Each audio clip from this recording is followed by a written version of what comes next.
Dale Folwell is the Assistant Secretary of the Department of Commerce. Most importantly, you handle everything unemployment insurance, unemployment benefits. Thank you for being on.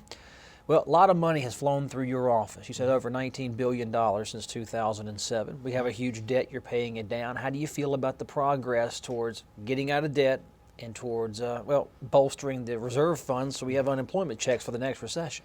Well, in 2013, we started the year with the third highest amount of debt in the United States behind New York and California.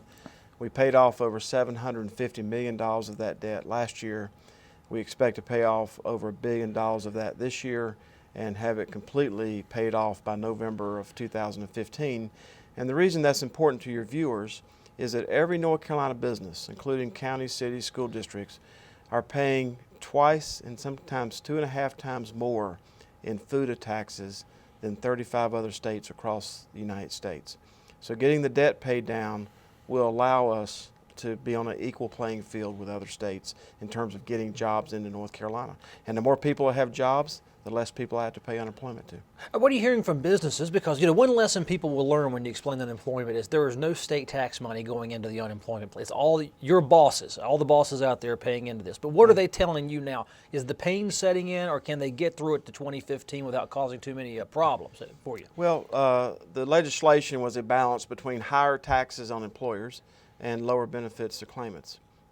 We're striking that balance, and we're interpreting that law as it was written and signed by Governor McCrory.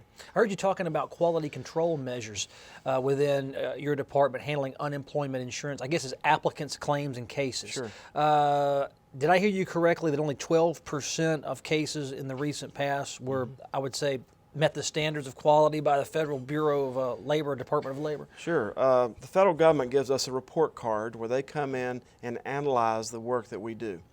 And in the fourth quarter of 2012, they determined that only 12% of what we were doing correctly. And we're pleased to report in the fourth quarter of last year, for the first time, as you can see, since the mid-90s, we got above the 50% level. And the reason that's important to your viewers, not only to employers who are paying taxes into the system, but for the claimants.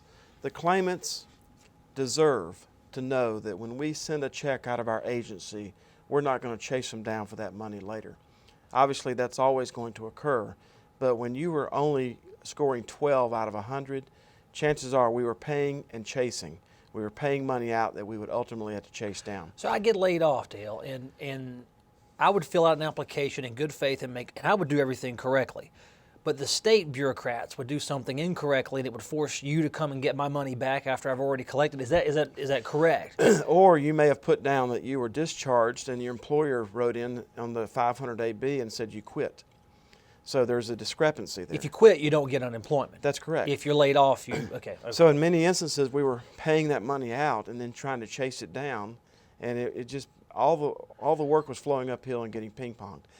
That has obviously resulted in a backlog because we have an obligation to get it right in the first 15 days in the life of the claim.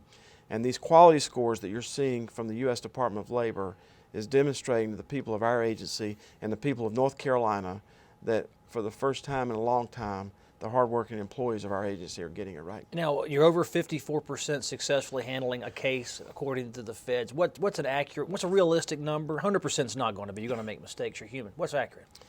They want us to be at 75. We've never been at 75, and that would be a goal as we go into the end of this year.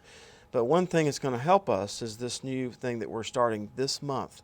For people who got their first check this month, we're partnering with our DWS offices, which people are familiar with across North Carolina. What is that for DWS? Division of Workforce Solutions. Okay.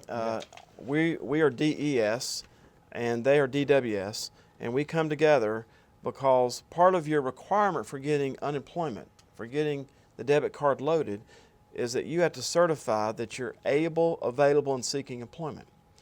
Well, able, available, and seeking employment means that you need to produce a document which has not been done in years in North Carolina, which is a requirement under the federal and state law, that you produce a document that shows us where you went to look for work. And now that's starting back up in the month of March for people who got their first payment from our agency in March. So you get an unemployment check. On the very first check, you're supposed to go out and start looking for a job. Correct. And going forward, I'm going to pull out a piece of hard paper and send Yes. that, or meet with whomever. Yes. And what else am I going to supply? How do I mean, I can lie on that. Well, you can lie on that, but the main thing is that we're going to be able to put the driver's license right up here on the work search form.